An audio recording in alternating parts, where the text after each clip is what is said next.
नमस्कार, वंदे मातरम। मैं हूं श्यामगिरी। आप देख रहे हैं हमारा चैनल मुद्दा भारत का।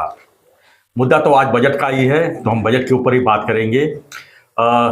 बजट आज निर्मला सीतारमण जी ने जो है 8वीं बार बजट पेश की और मोदी 3 का यह बजट जो है काफ़ी लोक लुभावन साबित हो रहा है। खासकर मिडिल क्लास को ध्यान में रखकर जो है आज ये बजट पेश किया गया है।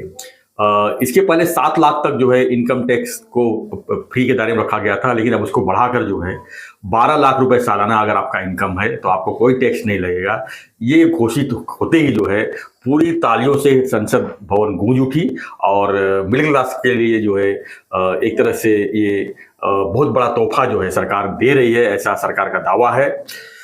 हालांकि बजट है, बजट में कहीं फायदा होता है, कभी नुकसान होता है, कहीं से निकाल के कहीं किसी को फायदा पहुंचाया जाता है, फिर जिसका फायदा ज़्यादा हो रहा है तो उसको वहाँ से खींचा भी जाता है।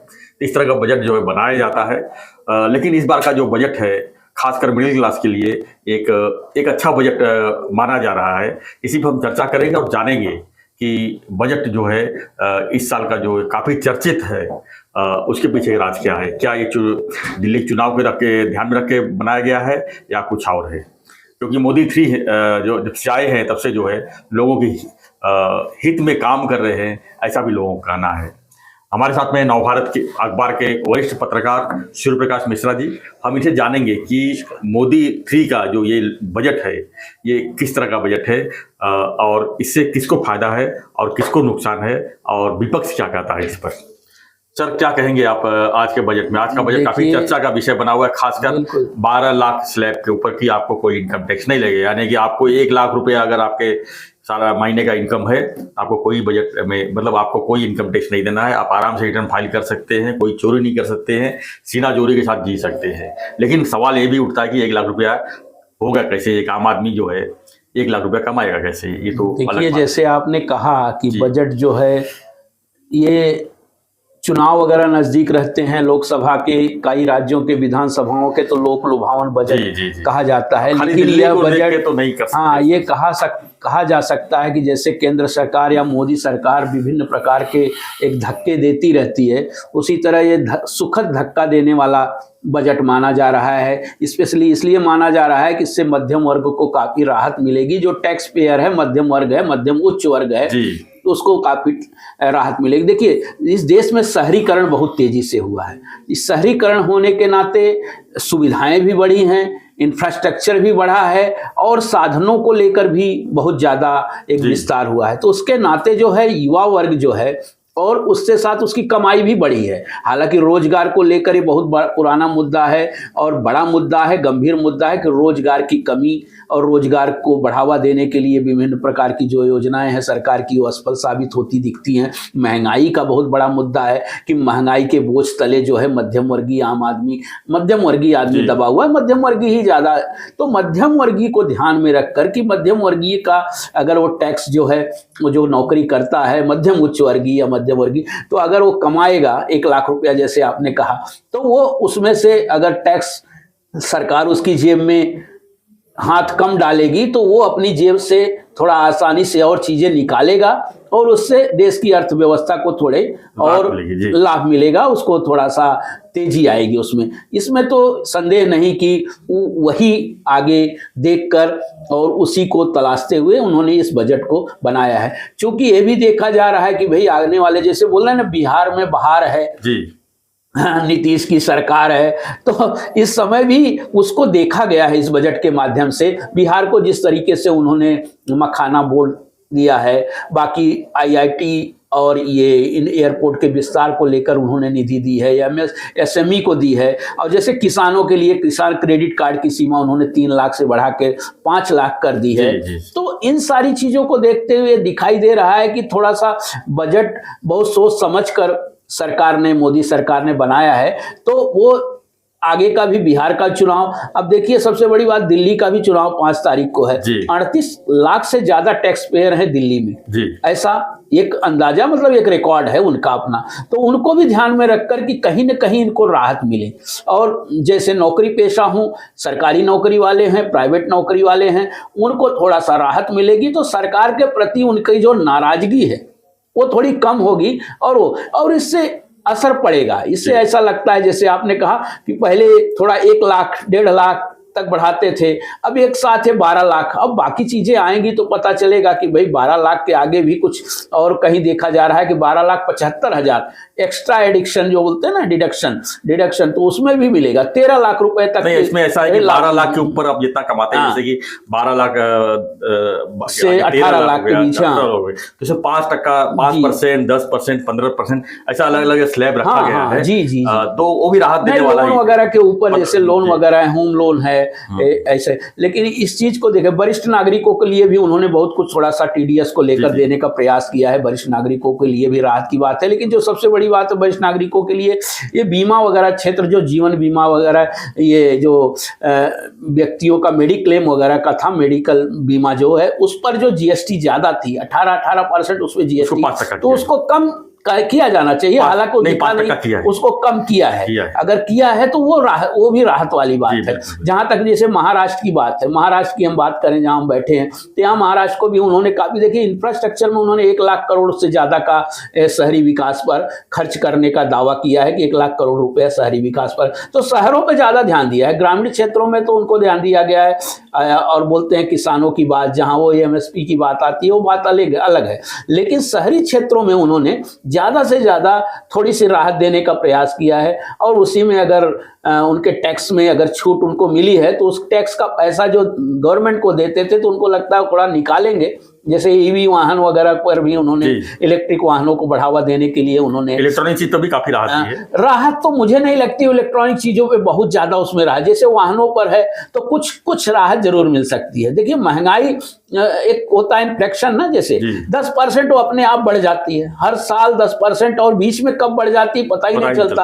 आप आज कुछ खरीदने गए, कल खरीदने जाओ तो पता ही नहीं चलता। छोटी छोटी चीजें मतलब जो है ना, वो पता नहीं चलता, लेकिन वो बहुत ज्यादा मिलकर इकट्ठी हो जाती हैं, तो उससे थोड़ा सा टैक्स में। छोटा सा उदाहरण देता हूँ। पहले हम जो है 10-15 साल पहले जब सामान खरीदने जाते थे, जैसे D-Mart वगैरह में खरीदे जाते थे, घरेलू सामान के लिए 4 से 5 हजार रुपए बिल होते थे। आज वही बिल जो है बल्कि 20 से 25 हजार हो गए हैं। और जितना उसमें बिल भरते थे, आज उतना उसमें GST देखता हूँ लगा रहता है। यानी घरेलू सामान में जो GST लगाया है, उससे थोड़ी नाराजगी है लोगों में। तो सरकार से थोड़ा सा विपक्ष उसको इसलिए ना, उसको गब्बर सिंह टैक्स इसीलिए उसकी संज्ञा दे दिया है विपक्ष ने। लेकिन उसको में सुसूत्रता लाई जानी चाहिए। कुछ चीजों पर तो वाकई में GST जो है ना बहुत ज्यादा है। खाने वाली चीजों जो GST लगा हुआ है, वो काफी हद तक उसको जी बिल्कुल उस पर विड्रॉ करना चाहिए। और उस पर एक सुसूत्रता, जैसे उस पर एक सोचने लायक है। जैसे आप पेट्रोल डीजल को अगर GST के दायरे में लाएंगे तो ऑटोमेटिक थोड़ी सी महंगाई कम कैसे हो,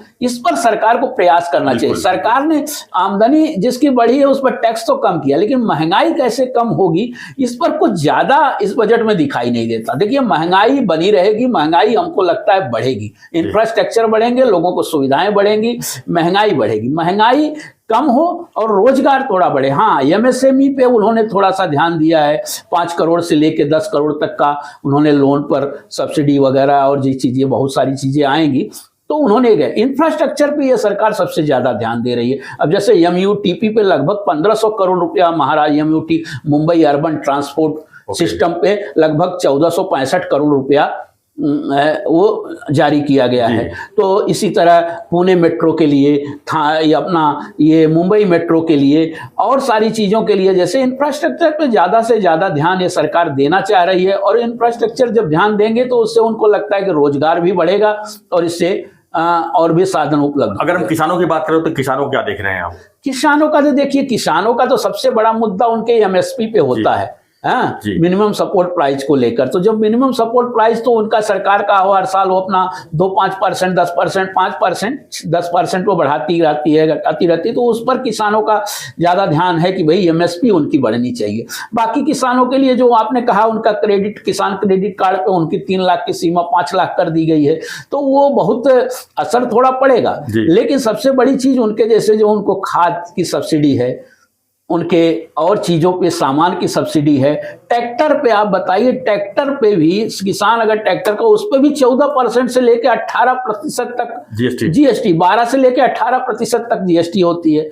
तो ये सारी चीजों पर अगर सरकार थोड़ा सा अगर ध्यान देगी तो उससे थोड़ा सा किसानों को भी राहत मिल सकती है, लेकिन नहीं दिया गया। जैसे बिल्डरों के भी रियल एस्टेट के भी काफी मुद्दे थे, रियल एस्टेट के बहुत सारे मुद्दों को इसमें शामिल नहीं किया गया को भी जैसे हाउसिंग लोन की, जैसे बैंकों का हाउसिंग रेपो रेट देखिए वही बना हुआ है आज 7, 8, 10 बार से रिजर्व बैंक का, तो उस पर अगर थोड़ी सी कमी, आप देखे होंगे कि आज बजट आया और हालांकि रेगुलर नहीं है बीएसई और एनएसई का जो शेयर बाजार अब भी गिरा हुआ है, उसका जो है बाकी खुशी की बात है लोगों को इस सरकार ने देने का प्रयास किया, लेकिन शेयर बाजार गिरा हुआ है। इसके पीछे भी कई कारण हो सकते हैं, सोमवार को उसका ज्यादा पता चलेगा। लेकिन सबसे बड़ी बात मैं कह रहा हूं, अब गृहिणियों का मामला होता है, जैसे महिलाओं का है, गैस की सब्सिडी है, बाकी चीजें, उनको तो ये लगता है कि भाई हमारे खाने पीने की सामग्री जो है और बनाने की सामग्री जो है वो उस पर राहत मिलनी चाहिए। उस पर ऐसी कोई राहत मिलती दिख नहीं रही। चमड़े का सामान है और चीजें हैं, इंडस्ट्री है, अब इंडस्ट्री थोड़ा सा विकास करेगी तो उस पर वो थोड़ी सी छूट इसलिए देते हैं ताकि ये विकास हो। और छोटे छोटे चीजों पे एमएसएमई पे उन्होंने ध्यान दिया है, उनको पता है एमएसएमई हमारा रोजगार ज्यादा देगी, मतलब मीडियम और स्मॉल स्केल इंडस्ट्री है जो वो रोजगार भी देगी और उससे थोड़ी सी आय भी बढ़ेगी, तो उस पर उन्होंने ध्यान देने की कोशिश की है। अब ये कोशिश कितना रंग लाती है वो तो आने वाला समय ही बताएगा। आइए देखते हैं विपक्ष के लोग क्या कहते हैं इस पे। किसानों की लड़ाई को बिल्कुल नहीं सुना गया, ये कह रहे हैं हरसिमरत कौर बादल, पंजाब के नेता है। बजट में उसका हर आंकड़ा झूठा है, क्या है अखिलेश यादव। यह भारत सरकार का बजट है या बिहार सरकार का, मनीष तिवारी करे कांग्रेस के नेता है। प्रियंका चतुर्वेदी जो शिवसेना के नेता हैं, उन्होंने थोड़ा सा तारीफ की, उन्होंने कहा कि यह मध्यम वर्ग की सबसे बड़ी जीत है, यानी उन्होंने कहा कि सरकार जो है मध्यम वर्ग की तरफ जो झुकी है तो ये मध्यम वर्ग की जीत है। किसानों को एमएसपी, गरीबों के लिए आवास, मनरेगा पर कोई बात नहीं हुई, ये कहा है कुमारी शैलजा ने।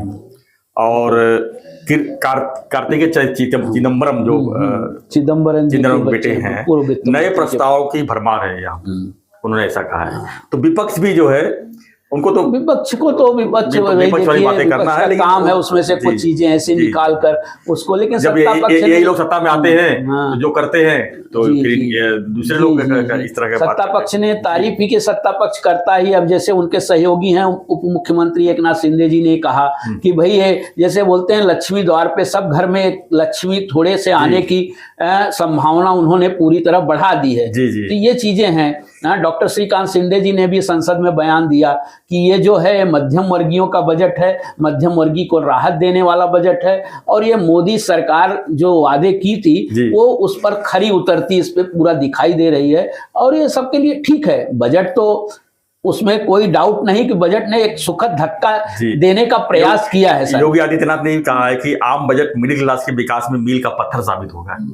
अभी कितना मील का पत्थर साबित होगा, क्योंकि यूपी में तो सबसे ज्यादा बेरोजगार लोग हैं और सबसे ज्यादा वहां पर दिक्कत वाली बात है। उसका भी जो है योगी जी ने कहा है कि मील की पत्थर साबित होगा। अभी किस तरह मील के पत्थर साबित होगा वो तो आगे 2027 में चुनाव है। Medium and small scale industry के लिए यूपी में बहुत सारी संभावनाएं हैं। अगर उसको तरीके से अगर लागू किया गया, राज्य सरकार और केंद्र सरकार मिलकर काम करती है तो उस पर बहुत कुछ किया जा सकता है, इसमें संदेह नहीं। यूपी का भी बहुत तेजी से पर्यटन पर और इसमें वो ध्यान देंगे अगर तो हो सकता है। अभी जैसे 12 लाख के ऊपर आप कमाते हैं तो पहले जो है 12 लाख पे जो है 71,500 टैक्स था, अब वो जीरो हो गया, वो फायदा हो गया है, मतलब उनका। लेकिन अब उसके बाद अगर आप 1 लाख, आपका कमाई 1 लाख बढ़ जाता है, 13 लाख पर पहले जो है 88,400 था, तो अब जो है वो 66,300 हो जाएगा। अच्छा। और 15 लाख पे जो पहले 1,30,000 टैक्स भरना पड़ता था वो 97.5 हो जाएगा, यानी 97,500 हो जाएगा। 17 लाख पे 1,84,000 था जो 1,30,000 हो गया। 22 लाख पे 3,40,000 था, 2,40,000 हो गया। पहले 25 लाख पे 4,34,000 था जो 3,19,000, यानी कि जो स्लैब आगे आप जाएंगे उसमें भी कटौती किया है। ऐसा उन्होंने 50 लाख कमाने वाले तक का इसमें ध्यान रखा गया कि साल के जो 50 लाख रुपए तक कमाते हैं उनका भी ध्यान रखा गया। और इसमें एक चीज और मुझे देखने में आई है कि इससे रिटर्न की संख्या ज्यादा बढ़ेगी। पहले रिटर्न लोग नहीं फाइल करते थे, अभी देखिए 6 करोड़, आपकी जानकारी के लिए करीब 30 लाख करोड़ का कलेक्शन बढ़ा है इस जनवरी तक। बिल्कुल। बिल्कुल सरकार ने, ये इनकम टैक्स का कलेक्शन 30 लाख करोड़ तक पहुंच गया। तो इससे उनको में उत्साह आया है कि भाई ये 30 लाख करोड़ आ रहा है तो इससे बढ़ेगा। अगर आप इस स्लैब बढ़ाते हैं और वो करते हैं तो इससे हो सकता है कि ज़्यादा से ज़्यादा लोग जो हैं इनकम टैक्स भरने के लिए आगे भी आए। अभी भी ऐसा नहीं टैक्स चोरी होती है। तो 12 लाख अगर भाई 1 लाख रुपए आप महीना कमा रहे हैं तो शान से आप अपना रिटर्न फाइल करिए। बिल्कुल है कि 1 लाख रुपए में आपको कोई मतलब कोई समस्या नहीं होगी। और ये बात भी सही है कि लाख से 2 लाख कमाने वाला 15 से 20% ही है आपके देश में। मुश्किल से, मुझे नहीं लगता कि 20%, मैं इतना ज्यादा उस पर अध्ययन नहीं कर पाया, लेकिन मुझे ऐसा लगता है 2 लाख कमाने वाला, 1 लाख कमाने वाले जी कितने होंगे? कितने? 1 लाख कमाने वाले तो हो सकते हैं, संख्या बड़ी है। 1 लाख कमाने वाले करीब 20% होंगे इस देश में। 20% से ज्यादा ही हो सकते हैं, मुझे ऐसा लगता है। लेकिन 2 लाख कमाने वाले की संख्या 10% ही है। 2 लाख से ज्यादा पैसा कमाने वाले, 1 लाख कमाने वाले संख्या ज्यादा है, 1 लाख उनको राहत मिली है। 1 लाख कमाने वाला, देखिए आज के प्राइमरी का शिक्षक भी जो है उसको 70-80 हजार पेमेंट है और वो पुराना हो जाता है वो अगर, तो 1 लाख के ऊपर उसकी पेमेंट लगभग पहुंच गई है। तो ये सरकारी कर्मचारी भी है जो क्लास 3 का, 4 की बात नहीं कर रहा हूं, क्लास 3 में, तो वो भी इसके दायरे में आता है, उसको भी राहत मिल रही है। प्लस जो IT सेक्टर के हैं, जो युवा वर्ग हैं, जो नौकरियों में है, जिनकी 12 लाख 13 लाख 15 लाख को पैकेज आजकल चलता है, तो वो 15 लाख के जो पैकेज में है तो उनको आसानी से इसका लाभ मिल रहा है। तो इस दिशा में देख रही है, यानी उनको 12 लाख छूट होके जो बचा हुआ 3 लाख है उसमें भी भरना है। और उनके जब बचेगा 70-75 हजार 60 हजार 50 हजार जो बचेगा तो और खर्च करेंगे। इससे आशा होती है कि भाई शेयर बाजार में भी कुछ डालेंगे, शिप में डाल सकते हैं, हाउसिंग में डाल सकते हैं, तो इससे हाउसिंग सेक्टर को भी थोड़ा सा बढ़ावा मिलेगा। हालांकि हाउसिंग सेक्टर पे और बात होनी चाहिए थी, रियल एस्टेट पर। ये रियल एस्टेट ऐसा है, कृषि के बाद दूसरा सबसे ज्यादा रोजगार देने वाला क्षेत्र है रियल एस्टेट। तो रियल एस्टेट पे अगर सरकार अच्छा ध्यान देती, जैसे होम लोन की दरों में कमी आए या उस पर सब्सिडी बढ़े, और ये जो अफोर्डेबल हाउसिंग वाली जो बात होती है, अफोर्डेबल हाउसिंग की सीमा जो है बढ़ाई जाए, और प्रधानमंत्री आवास योजना वगैरह है, तो इससे रोजगार भी बढ़ेगा और आय के साधन भी बढ़ेंगे। धन्यवाद जानकारी के लिए मिश्रा जी। तो हम जो चर्चा कर रहे थे, आज आम बजट जो पेश की गई, वित्त मंत्री सीतारमण जी ने पेश किया था, तो देखा कि 1 लाख तक महीना कमाने वाले यानी 12 लाख सालाना कमाने वालों के ऊपर टैक्स फ्री रखा गया है। इससे जो है मध्यम वर्ग काफ़ी खुश है, लेकिन अब वो खुश तब और होंगे जब उनको रोजगार में जो है 1 लाख महीने पर अगर उनको सैलरी मिल पे जॉब मिल जाती है। ऐसे लोगों की जो युवा वर्ग जो आज बेरोजगार है उनको भी रोजगार देने की सरकार अगर प्रयास करती है तो सोने पे सुहागा हो जाएगा। ये संख्या बढ़नी चाहिए, क्योंकि MSEP जो है जिसमें छोटे उद्योग है उसमें भी जो है एम्प्लॉयमेंट जो है काफ़ी हद तक जो है आगे बढ़ सकती है अगर इनको और सुविधाएं दी जाए तो फ्रेंड्स, आपकी क्या प्रतिक्रिया है इस बजट पर? हमें कमेंट बॉक्स में लिखिए।